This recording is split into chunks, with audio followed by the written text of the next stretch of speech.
एक रेस्टोरेंट में नाश्ते के समय बड़ी भीड़ पड़ती थी, बहुत लोग आते थे और एक आदमी उस भीड़ का फायदा उठा करके नाश्ता कर लेता था और पैसे दिए बिना वहां से चला जाता था।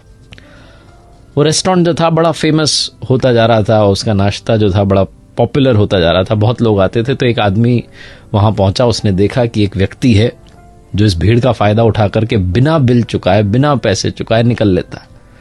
और उस व्यक्ति को भी बड़ा अच्छा लगा वहां का नाश्ता, उसने डेली आना शुरू किया। और जब 2-3 दिन उसने देखा कि ये तो रोज ही आकर के फ्री में खा रहा है, तो उसे लगा मालिक से बात करें, बताएं कि भाई देखो तुम्हारे यहां पर क्या हो रहा है, नुकसान हो रहा है। तो मालिक से मिल नहीं पाता था, इतनी भीड़ होती थी, बात ही नहीं हो पाती थी। एक दिन थोड़ी सी भीड़ कम थी, जब वो पहुंचा आदमी, तो उसने कहा भैया सुनो, आप मालिक को? बोले हाँ मैं यहाँ का ओनर हूं। बोले एक बात करनी थी आपसे। उसने कहा बस थोड़ा सा कस्टमर फ्री हो जाए फिर आपसे बात कर लेंगे, अगर आपके पास टाइम हो तो। उसने कहा हाँ ठीक है, आज बड़ी इंपॉर्टेंट बात करनी है। जब भीड़ पूरी तरीके से छट गई तो गया मालिक के पास, बोला काम की बात बता रहा हूं, ध्यान से सुनो।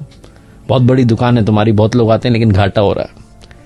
मैं भी बिजनेसमैन हूं, अगर एक आदमी की तरफ से भी घाटा होता है तो सहना नहीं चाहिए। बोले क्या हो गया?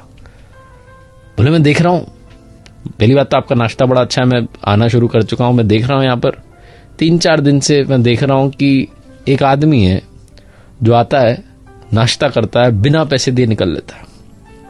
तो मैंने सोचा कि आपको बता दूं, आप अपने वेटर वगैरह इनको तैनात रखो और अगली बार जब वो आए तो उसे पकड़ो और पुलिस के हवाले करो, या फिर उससे पैसे लो कि इतने दिनों से फ्री में खा के जा रहा है, नुकसान तो हो ही रहा है ना।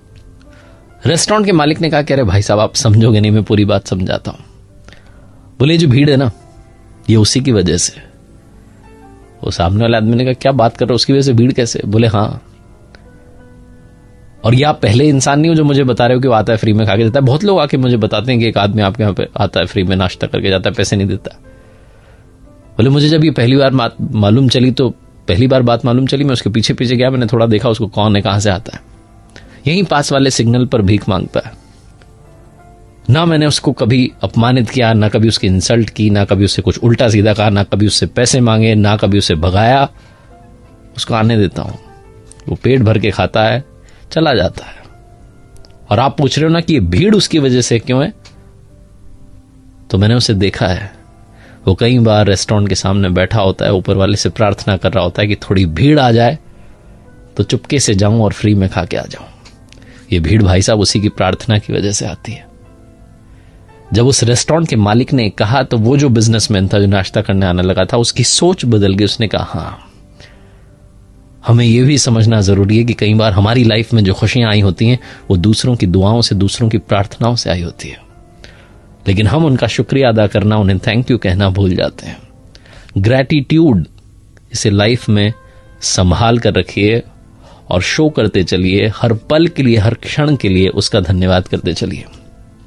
और ये मत मानिए कि सब कुछ मेरी वजह से हो रहा है, ये मानिए कि सब कुछ उसकी वजह से हो रहा है।